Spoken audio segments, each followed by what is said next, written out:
B-side. Accentuate the positive. Always look on the bright side of one bad movie at a time. Welcome to Your Movie Rocks, an alternate ending podcast where all movies are great movies. Even the bad ones? Especially the bad ones.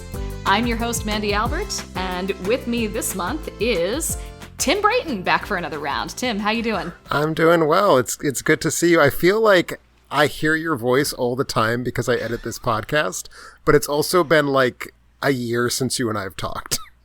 Not actually, but it's been a while. It's been a while since we actually talked not on a Zoom recording. Oh, it's been an extraordinarily long time since we've talked not on a Zoom recording. But, yes. But I feel like I haven't really... We did the anniversary episode together. But other than that, I feel like we haven't been on an episode together, so I'm glad I get to be here. Thank you for having me back. Always happy to. Always happy to, I say now. But no, I am Remember, delighted. Your job is to be positive about the movie that you watched. My job is to be positive about the movie that I watched. Yes, it is. About the movie that I watched. Anyway, yes. So, for any of you who are joining us for the first time or who need a refresher on how this works, for every Your Movie Rocks show, my guest assigns me a movie to watch, and we discuss the movie just like the 10,000 other movie podcasts you listen to, except, as Tim noted, there's a catch. No matter what, I'm only allowed to say nice things about the movie. My guest can say whatever they want, but me, only nice things. And furthermore, only sincere nice things. Not, I loved that it was not The Love Guru.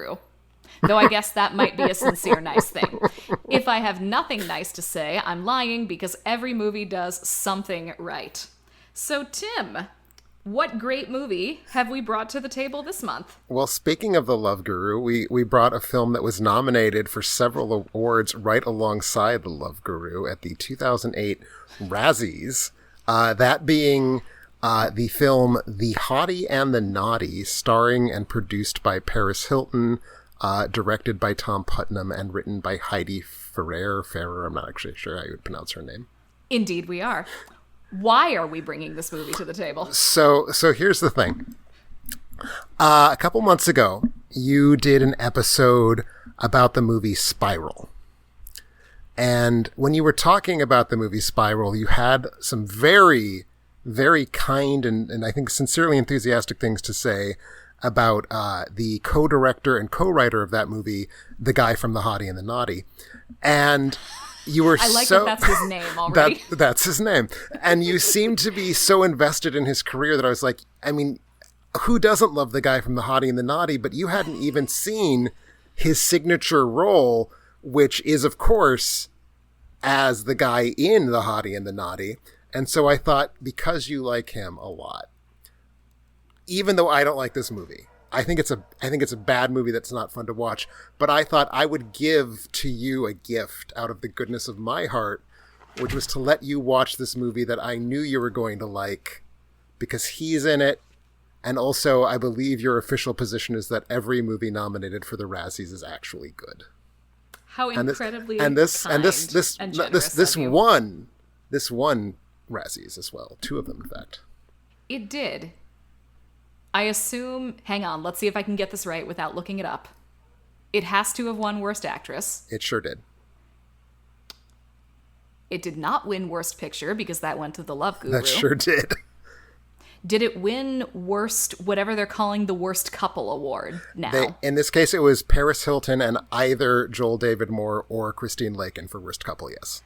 Ah, yes. This is part of why that particular category is and has been for many years a fake award. It is pretty damn fake, yes. It is extremely fake, but this is the Razzies we're talking about. Everything about the Razzies is fake. Cause, it's sort of like the Oscars that way. Exactly, because Paris Hilton actually won 3 Razzies that year. But they were not all for the same movie. No, the third one is for a different film. I forget which film offhand.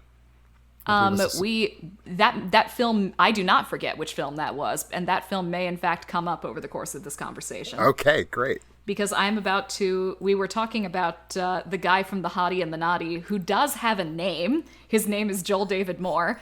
And I can never remember the name of his character in The Hottie and the Nottie, so we're never going to refer to him as anything other than one of those as I two said, things. it's the guy in The Hottie and the Nottie, played by the guy from The Hottie and the Nottie. Works for me. But anyway. Nate. His name is Nate. His name is Nate. He doesn't look like a Nate. Whatever, he's Joel David Moore. Yes. It's fine. But anyway, in addition to the person with the foremost concern over the career of the guy from The Hottie and the Nottie, I am about to out myself as one of the world's foremost defenders of the acting career of Paris Hilton. Okay. Speaking of which, I loved this movie, and explaining the things that I loved about this movie requires me to go into a little bit of a grand theory of The Hottie and the Nottie, and also some other movies, a few others of which might feature Paris Hilton. So there are movies, and some of those movies, when they come out, kind of suck. But the thing about movie sucking is that it is not a fixed quantity. Movies can change in their quality over time. Either just by the perceptions of audiences, because, you repeat the thing often enough, it becomes true. This is basically what has happened with the Star Wars prequels, where it has been repeated often enough at this point that the Star Wars prequels were good, actually, or at the very least okay, actually, that it has become true in everybody's mind. And I accept this as a legitimate form of quality acquisition over time, or at the very least of enjoyment acquisition over time. I did not see, as you well know, The Hottie and the Nottie when it came out. I do not get the impression that a lot of people saw The Hottie and the Nottie when it came out. But I have now seen it, and I have seen it... How many years has it been since 2008? Too many. It has been 18 years. It has been good Lord. It has been 18 years since 2008. And I think this movie has to be better now than it was when it came out. Because there is so much, and I have to confess that I am not talking about this necessarily from a place of expertise, but there is so much that is true about dating culture now in the year of our Lord 2026 that was not necessarily true in 2008, that it retroactively turns The Hottie and the Nottie into, at least in a few places, a kind of interesting commentary on the dating culture of the future. Even though it is meant to be set, I assume, in roughly 2008. Presumably. I'm very eager to hear you develop this. I think this is because I had a different reason why the film has kind of gotten better with age, but I want to hear interesting. About yours. I will be interested to hear that as well. So in the year of our Lord 2026, it is generally accepted that dating is miserable. Like, assuming that you do not already have a steady partner or a committed relationship. It is generally accepted that dating is a horrible online hellscape where no one will ever be happy. The Zoomers are not having sex, as they say. Correct, yes. And I'm not positive anybody else is either. Now, because this is, again, a movie from 2008, we don't have things like dating apps or swiping right or swiping left, and all I have to say is thank God for that. But what we do have are a couple of caricatures and what I think are actually kind of obvious parodies or satires of different fictional relationships, almost, or different perceptions of how relationships work. So we didn't actually talk about what the movie is about at all, and this seems like an appropriate time to bring that up. So the movie is about the guy from The Hottie and the Nottie, and since he was, 6 years old? First grade, so whatever that corresponds to. Yeah, first grade. Since he was about 6 years old, he's had a massive unrequited crush on Paris Hilton, played by Paris Hilton. I believe her name in the movie is Christabel, which is not a name any real person has. Certainly not a person whose ethnicity is that of Paris Hilton's, no. Indeed, yes. So she's Paris Hilton. I think we can all just accept that. Paris Hilton often plays herself, but many of our great movie stars often play themselves, so this is not necessarily a problem on its face. So he's had a crush on Paris Hilton since they were both 6 years old, and when he is a failed songwriter of an adult, he decides to finally do something about it and moves from Maine to Los Angeles to track her down. And when he gets there, he is able, with the help of his friend, the Greg Wilson. Yes. This is the real way that this man is credited. This man is credited as the Greg Wilson. His given name is Greg Wilson. Yes, he also has a name in the movie, but I don't terribly care what it is, so he's going to remain the Greg. So with the help of the Greg, the guy from The Hottie and the Nottie is able to track down Paris Hilton, but there's a snag in their potential romantic future together, which is that Paris Hilton has a best friend whose name is June, and who is played by Christine Lakin. And June's defining trait is that she is ugly. She is the Nottie, or if you go with the Greg's pronunciation, the Naughty. Yes. Every single time, the Naughty. The Naughty. Very, yep. like not even like, oh, that's just a regional accent. It's like, no, he's saying the word naughty. He's saying the word naughty, and he's saying it with a lot of emphasis on the gnaw part. Exactly. So yes, she is the Naughty, or possibly the Naughty, depending on who you're listening to at the time. And the Naughty feels like the title of like an 1890s review. I would watch that. Yeah. Yeah, there's potential there. Unfortunately, that does not exist yet, though perhaps with these people it should. So Paris Hilton has decided, because June has never had a boyfriend, that she is going to personally swear off all potentially romantic activities with men until such time as June also gets some. She's doing what we call the Kate and Bianca. Indeed. Yes, she is. And so the guy from The Hottie and the Nottie has to track down somebody who will agree to who will agree to take a chance on June before he can get a chance with Paris Hilton.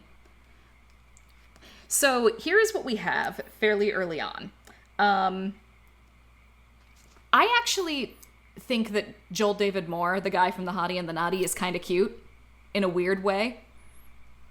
Like, he's certainly not conventionally sexy. I do think he's kind of cute. He's absolutely cute in that, like, this is the 2000s, the OC is on the air, Seth from the OC is like the breakout, like that sort of gangly nerd who's not like real hot, but you wouldn't say no. Exactly. Yeah, that's about where he is. But he and Paris are definitely playing the ugly guy and hot girl trope that's going on here. Because he clearly throughout can hardly believe his good fortune that she is even willing to be in the same plane of reality with him. And in fact, from the moment that he like knocks into her while tracking her down running, she is quite eager to be around him. And so this is the perception that you sometimes see from damaged people on the internet, where, like, you will sometimes see these go around of, like, pictures of, you know, very attractive looking women with, you know, kind of, again, nerdy, gangly, or schlubby looking men. And immediately what will happen is that these will become fodder for brain damaged people to be like, well, what does he have that I don't? He must have lots of money. He must have he must be giving her, he must be promising her something. He must have. But in any case, this is a recognizable type. And it is played up to a degree in the movie that I refuse to believe anybody could have written this and it wasn't a little bit tongue-in-cheek. Because it is commented upon so frequently of, like, he's going, like, why me? Why me? And she, of course, always has an answer for him. And part of the answer is just that in addition to being, according to the movie, incredibly hot, she's also incredibly sweet. But the point is, they're consistently commenting on the fact that this is a type of relationship that we recognize from both romantic comedies and from real life, and also from 2026 on the internet. Sure. Then later on in the movie, we get our fourth major player. The Greg does not actually count as a major player. He is a background player in the form of Johan, the dentist who also, like, flies planes and takes care of orphan children and, like, shoots rainbows from his dick and lots of other things. And here we have the modern day internet caricature of the only type of man who can successfully have sex with a woman. Mm-hmm. Johan is a looks maxer, essentially. I really hate that I know that term. I kind of hate that we both know that term. But unfortunately, yes. I do, so I'm Yes. going to use it to my advantage now. So the two of them, but then the three of them, because of course the wrinkle that then happens is that Johan starts offering dental services to June, fixes up her teeth, and suddenly now that she no longer has terrible teeth, June actually starts to look kind of nice there. In fact, she starts to look like Christine Lakin, amazingly enough. But so he enters the picture, and immediately, of course, Joel David Moore is threatened because he cannot possibly compete with this guy, and in fact, he has to, lie about his own man credentials to compete with this guy. And this, again, to me, just feels like the way that I'm understanding it as I watch it is that it becomes retroactively a commentary on the discourse surrounding relationships. Because suddenly Joel David Moore is like, the only way that I will ever get any of the women that I am interested in to look at me, even though they are already looking at him and have pointed out to him that they are already looking at him, is to be a perfect specimen of man meat who also saves puppies from fires every single day, like this Johan guy. And so as the movie continues, just every relationship dynamic ends up being this, like, consciously artificial thing of a type that we recognize, until we finally get to the part of the movie where, as has been telegraphed basically since the first 15 minutes of the movie, Joel David Moore realizes that Paris Hilton is not the one for him, but actually June is the one for him. Mm-hmm. And the scene where the two of them have their first real conversation is, I think, the best scene in the movie, because it is actually a pretty good illustration of how real people realize that they like each other. Mm-hmm. Because they are not wrapped up in how hot the other one is, or like how accomplished the other one is, or how much money the other one has, or I don't know, any of the things that if you ask your standard pickup artist, you're supposed to do in order to mostly get women to like you. But there's a feminine version of this as well. They discover that they like the weird things about each other. They discover quirky little things that they have in common. They have like this long conversation that's basically about nothing. And then midway through it, start to realize that there's something more going on between them than just the conversation. And in this movie that is nothing but Paris Hilton level artificiality, that scene stands out even more. I think that is actually very true. I will say, I am, of course, not obliged to like this movie, and I can only come up with a couple of things that are even a little nice to say about it. But one of them is that I think Joel David Moore is actively good in this role. Interesting, because in your original review of it that's on the site, you did not indicate that necessarily. I think that I have mellowed, possibly because there have been 3 avatars acclimating me to his thing.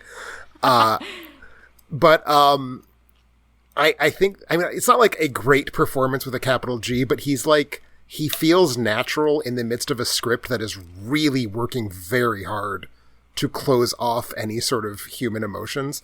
Mm-hmm. I also think that he and Christine Lake can have really just very tangible chemistry. They do. They really do. And I think that's what sells that relationship, is there's just such a nice American indie comedy of the late aughts, unforced naturalist chemistry going on in that scene. Yeah, and I would be willing to believe that it happened by accident, but I would also believe you if you told me that it was a conscious decision on the part of the filmmakers. I mean, to make that the only thing in the movie that basically feels like it's not taken out of either internet discourse or some incel's fever dream. I want to say that I'm very happy that you found a way to make only one scene of this movie is written well feel like you are complimenting the movie in a sincere way. I did not say only one scene of the movie is written well. I said only one scene of I said only one scene of the movie feels normal and natural. No, that's and fair. I don't think the naturalness of that scene works as well if it's not surrounded by so much blatant, like, shallow artificiality as the rest of the movie. No, clearly is. I appreciate the defense you're mounting for this film in this moment. No, I even appreciate. Yes, no, I think it's actually a real defense of this film.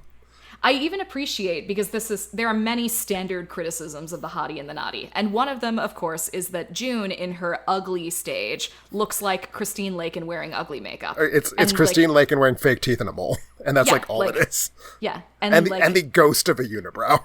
Yes, and maybe, like, not having brushed her hair that morning, if they really want to ugly her up at that moment. Standard criticism of the movie, she's not actually ugly, which, first of all, it's Hollywood. What did you think was going to happen? It's a movie. The ugly girl has not been ugly in 90 years of sound romantic comedies. That's just not how they work. My very favorite romantic comedy of all time is Marty, which is also about a guy falling in love with an ugly girl who is played by the unbelievably beautiful Betsy Blair. So, yeah, like, this is what we're getting. It's the movies. But I actually think the crappy, visibly fake, because, like, there are points where her fake teeth are, like, falling off in the middle of her scene, and clearly nobody went in to correct it. And this could have been sheer laziness. It could also have been, a let's keep that in sort of thing, because it's calling attention to how fake this all is. Even just, like, there's this entire sequence where Joel David Moore brings in a guy to whom he gives a fake name that he basically tricks into appearing as a date for June. His fake name is Cole Slauson.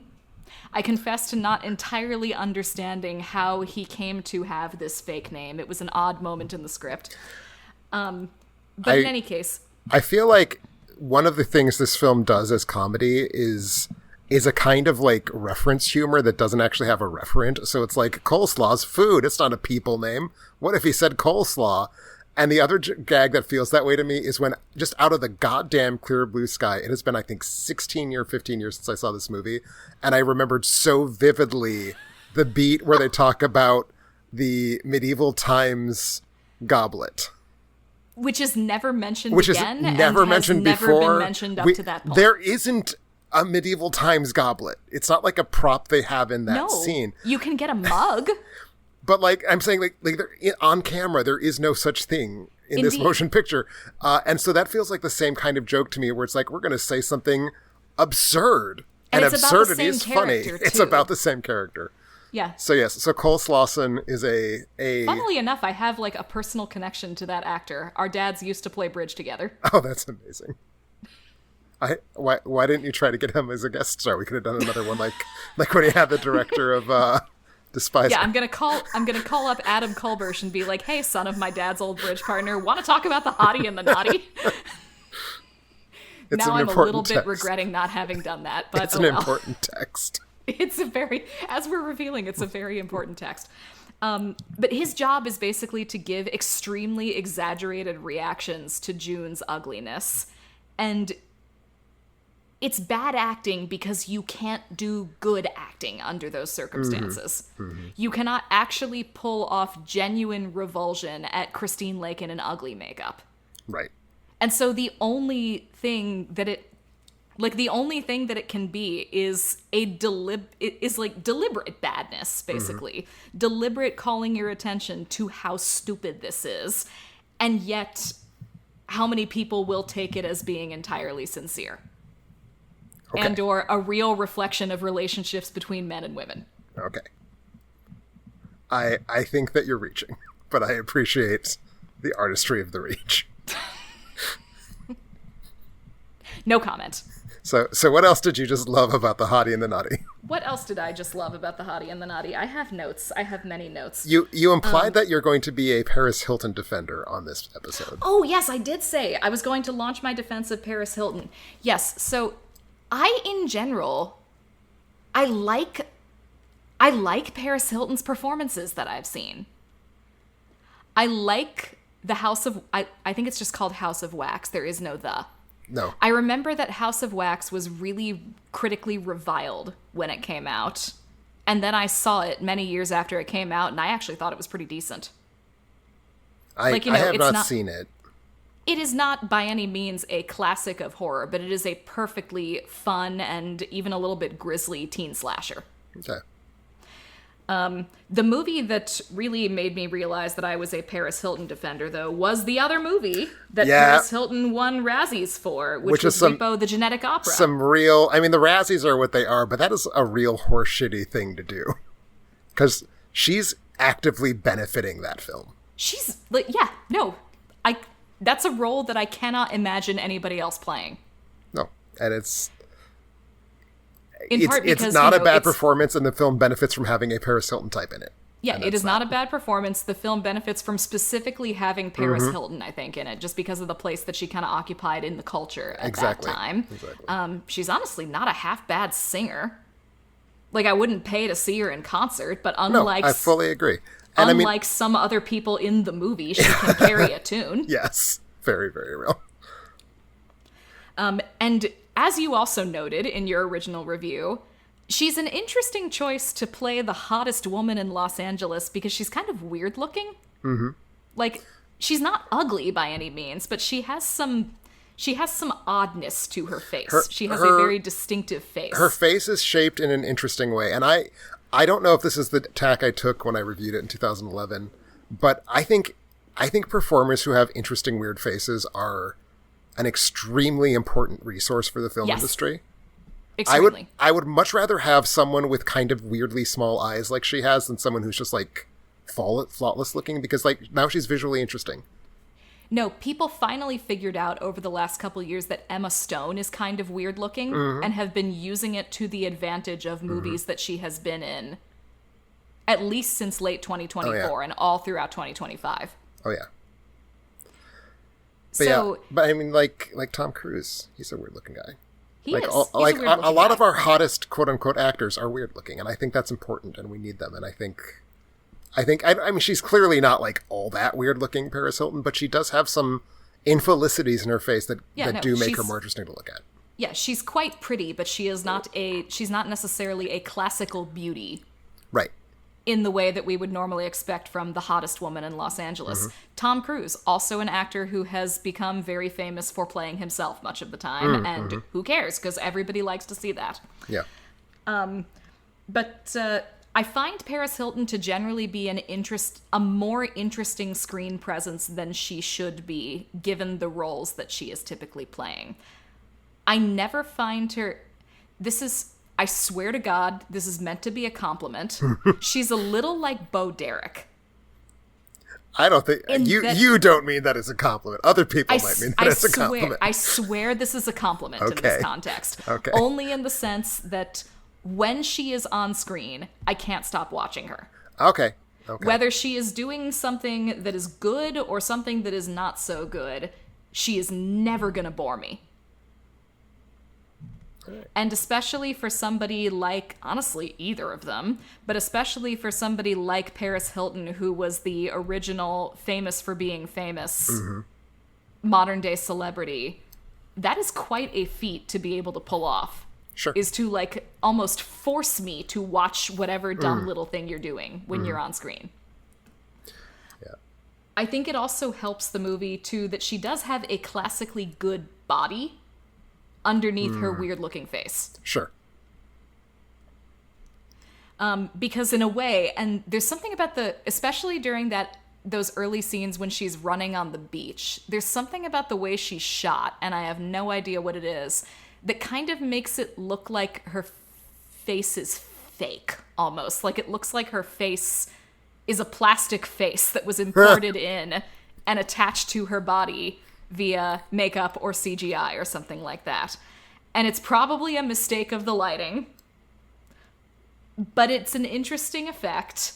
And if you are going to subscribe to my grand theory of the hottie and the naughty, there are no mistakes. There are no mistakes, and it is a good tone setter for what the rest of the movie is going to be doing with the ridiculousness of its characters and their types and the situations they find themselves in. I will say two things. One is, since you brought up the lighting, way back when I said that I had a different reason that I think the movie has aged well.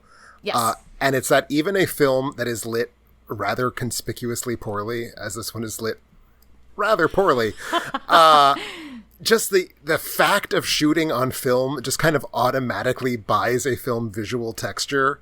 And in the year of our Lord 2026, that texture matters to me. So, like, even this insane, not very good job of cinematography, you can still feel a camera.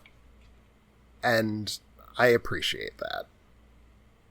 There is a camera, it is doing things, and I can see all of those things. Right, exactly. But the other thing, and I mean, this is clearly something you believe in, and I assume would get around to saying yourself, but Paris Hilton is like an atrociously bad actor, is clearly received wisdom. The Razzies are a received wisdom regurgitation machine in a way that's just really stupid. Yep. I would never say that her performance in this or anything else is good, although, I don't know, maybe her performance in Repo is good. But it's not... Two things. It's not egregiously bad. Certainly, someone who is, by all... like, not really a trained actor coming out and giving this performance, it's fine. It's a fine performance. Two, I don't think that the hottie and the naughty becomes better if she's replaced. Because she's not actually in it that much. No. And given that it's a vehicle for her, it's amazing how little she's in it. And this, I think, is why I always think of it as the movie with the guy from The Hottie and the Naughty, because he is the protagonist. It is his arc. It is a Joel David Moore showpiece. And it is not a Paris Hilton showpiece. Now I don't think I'd realized until you brought that up how, she really isn't in it all that much, given that she is the nominal star and the producer. Mm-hmm. And it certainly was treated in all the contemporary reviews as her movie. Right. And again, I think it's because she's famous and no one else in this film is famous at that level. Correct. And also, again, the media wants to make her a punching bag. And I think it's easy to punch at Paris Hilton in a way that it would feel bizarre to punch at Joel David Moore. Culturally speaking. Indeed, yeah. Because Avatar had not been made yet. Nobody knew who he was.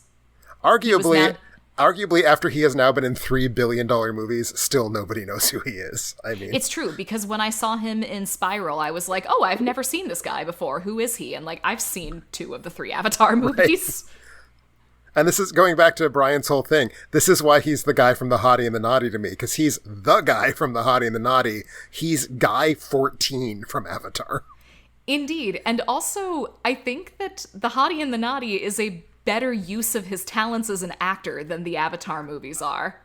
Because he's not required to do anything special for the Avatar movies. None of the actors in the Avatar movies are required to do anything special. He is the scientist who says technobabble in a way that makes it sound sarcastic, and that is 100% of his role in the Avatars. Now I just want him to be in other non-Avatar things. I mean, he has a full career that we could just keep chipping that, away at for your movie rocks. You know what I mean. Yes. Things that might come across my radar someday. He's in a 2012 movie called Jutopia that I feel is one of those things that I keep like hearing about in various contexts because a lot of people are in it weirdly, and at some point I might pull the trigger because there's no way a film by that title isn't at least like something to grapple with. I wonder if that's based on the play of the same name, because the play of the same name is quite funny. Okay. Yep. An adaptation of the long-running off-Broadway play. Okay, I might have to watch that one too now that I know it exists. All right, what else is on my Hottie and the Naughty list here? Oh, yes, the Greg's explanation of female friendships is so on its face obviously stupid that I refuse to believe it is meant in sincerity. I will say this. I don't know that you've sold me on your it's deliberately bad argument quite yet, but the Greg Wilson is such an enormously repulsive presence that I feel like you don't cast him if you don't want audiences to recoil from that character and everything he says. So in this case, correct. I think you have a very good point, because he is the worst. He is the absolute literal worst. And he is, again, this is a type that we recognize because the male lead in the rom-com always has to have the best friend who is mostly there to provide, let us be honest, fart jokes a lot of the time, or at least humor on the equivalent level of fart jokes. And the Greg Wilson is that taken down to like its lowest, most guttural, most skin-crawling possible level. It's like he's farting, but also every time he farts, slugs come out of his butt. Thanks for that image. I mean... Thanks for just making me think about the Greg Wilson's posterior, slugs or no slugs. You know? He just like... So this movie came out a year after a very, very bad Dane Cook film called Good Luck Chuck, where the awful side character who gives all the worst comic relief is played by Dan Fogler. And as soon as I saw Hottie and the Nottie, my response was like, he's like a Dan Fogler type when you don't have the money to hire a talented Dan Fogler. So he's like, if you like condense the badness of Dan Fogler into something even worse, you get the Greg Wilson. If I try to actually process that, I think I might start vomiting, so I'm not going to. But yeah, I think that is basically accurate. His explanation of female friendships, whence the movie derives its very clever title, is that it's something like the hotness of the girl is directly proportional to the ugliness of her best friend, which I heard that and I was like, okay, when has that ever been even a misogynistic internet comment? This is something I have literally never heard anyone say before. No, because I feel like the misogynistic internet comment is that hot girls form packs. Correct, yes. It's that they all travel together and the hot girl has her hot best friend and you can't get to either of them. You get the plastics. Yes, right? exactly. Yeah. Yeah, no, it's actually, fairly rare in movies that you see, that you would see the hot girl hanging out with the not actually existent ugly girl. Mm-hmm. But okay, the Greg, if that's your notion of how this works, I simply refuse to believe that anyone came up with that idea and was like, yes, this is a real idea that people will latch on to and find charming and or funny rather than repulsive, and therefore I am choosing to believe it was intentional. I am curious now, because there's a movie called The Duff, and I was wondering if it came out around the same time. It's actually from 7 years later. But it's, have you heard of this movie? So Duff is posited by the film as a slang term for designated ugly fat friend, and it's about how every female friend group has one, and in this movie she's played by Mae Whitman. Which... Yeah, you know who's a big ol' uggo. Right. Well, it's because she was Anne on Arrested Development, so I think people were just like, well, she must be ugly, or they wouldn't have made those jokes about her. Yes, but once again, it is the Betsy Blair and Marty phenomenon. Right, exactly. You're not going to find an actual ugly girl to play that role. Right. But also, if you landed on Mae Whitman, you have not made a good faith effort. Pretty much, yeah. But no, the Greg's monologue and like basically everything else that anyone, male or female, in this movie says about a woman or women is just a collection of stupid theories of romance given human form. Yes, that is and accurate. They don't be. And I concur. And they become even more actively stupid given human form. Like, the entire Cole Slauson sequence is basically even more of this. Because before he meets June and is visibly blown away by, how horrifying she looks, even though she is Christine Lake in an ugly makeup, when Joel David Moore is trying to recruit him as a potential date for June, his question about her is just like, does she have a vagina? And then after Joel David Moore says, well, she's not pretty, he says, none of my girlfriends have been pretty. And it's just like, these men all suck so much. And it is impossible, especially given that, like, I know women can be misogynists too, but given that this movie was written by a woman and was produced by a woman, I refuse to believe that this collection of women did not recognize how much these men all suck. Okay. Like, the movie might hate its women a little bit, but it hates its men. The movie does hate its men. I do agree with that. The movie does hate men. I do think it hates women, but I also think it hates women. I think it just hates. I think this movie has hate in its heart. Well, I think it hates everybody except for late movie Joel David Moore and Christine Lakin. I don't think it hates... It likes them. Yeah, it does. And it's weird how it feels about Paris Hilton, because there's, like, obviously a lot of, like, Paris Hilton reputation laundering going on here, where it's like, she is such a giving, saintly figure. She just wants everyone around her to be at peace and happy.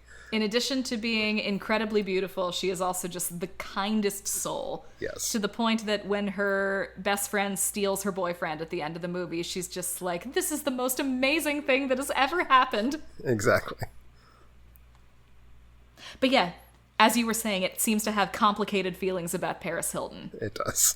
Because it also has her actively embarrass herself in more it than one does. scene. Multiple across the course of the times, movie. yeah. I'm Like, not even just... Yeah, go ahead. We're meant to understand fairly early on that Joel David Moore's character is wrong to want her. Yes. In a way that's very weird for what is...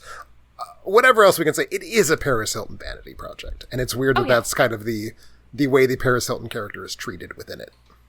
Yes, because it has made her gorgeous and it has made her saintly, but it has not made her terribly interesting. Correct. And it has made her uninteresting in an especially conscious way where she seems kind of vaguely new agey. Mm-hmm.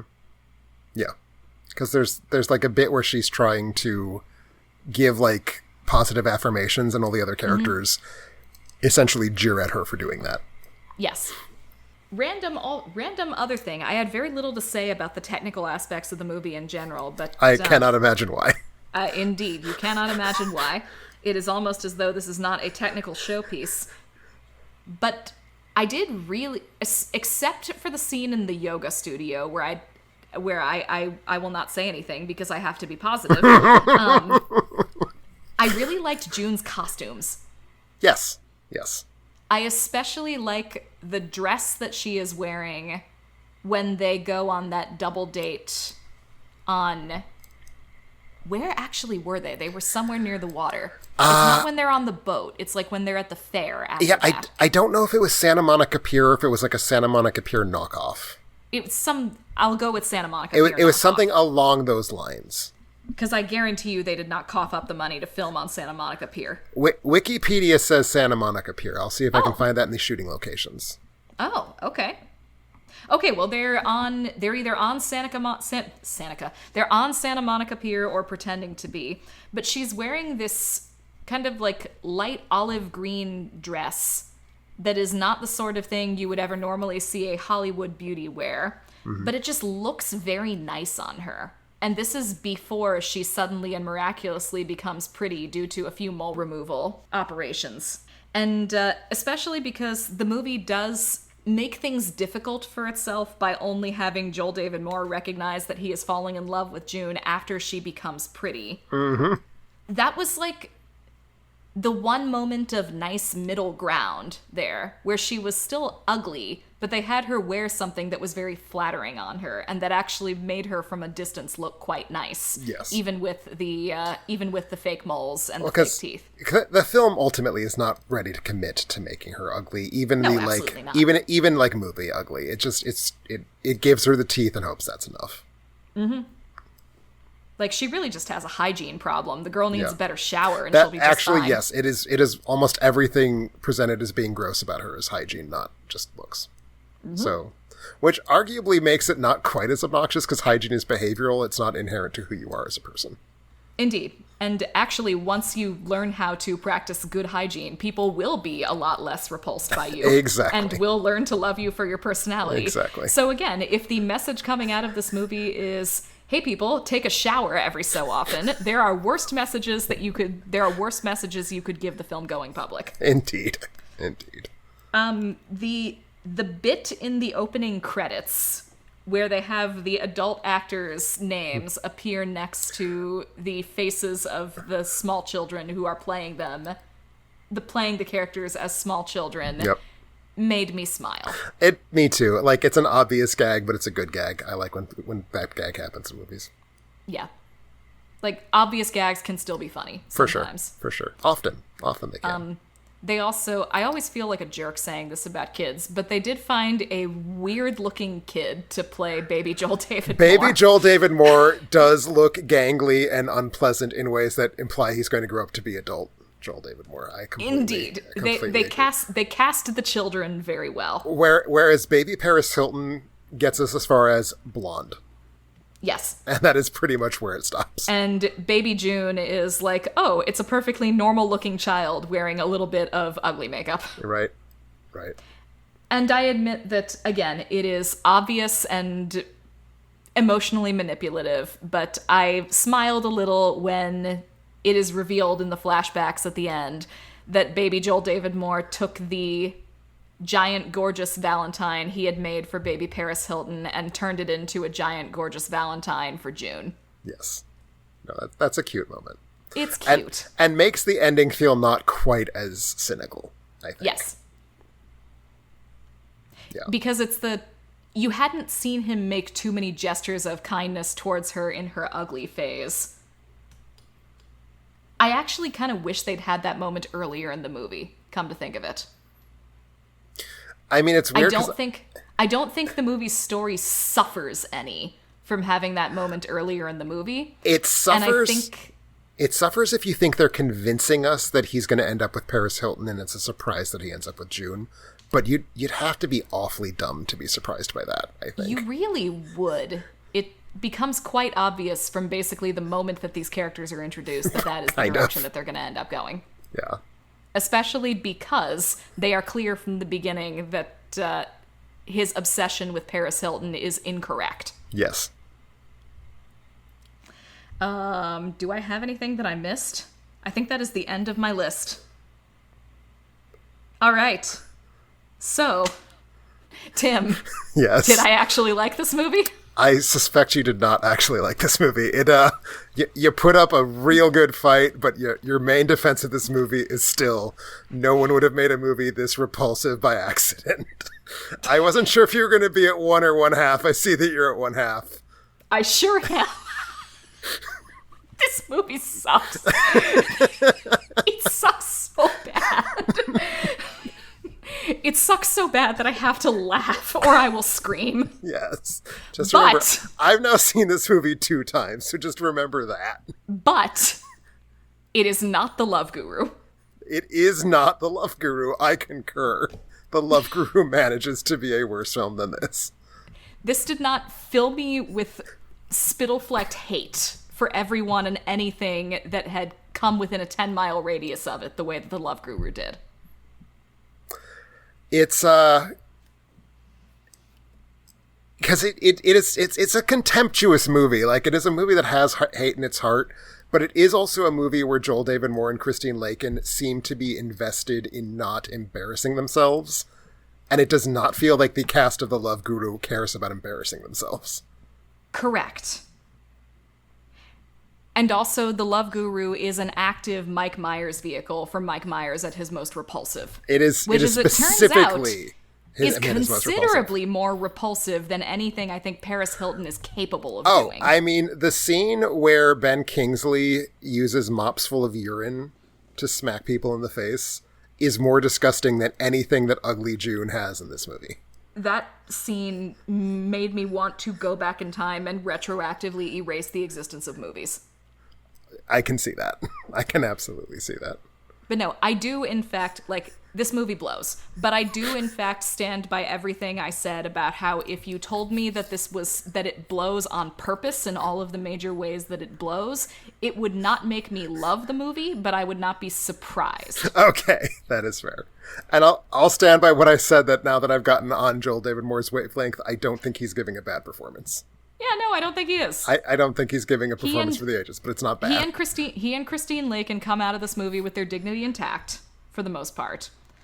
And I really am sincerely a Paris Hilton defender as far as these things go. I think that she is an interesting screen presence, and I am never actually sorry to see her name in the credits of the movie. I think that's very fair. What about the Greg Wilson? Oh my God.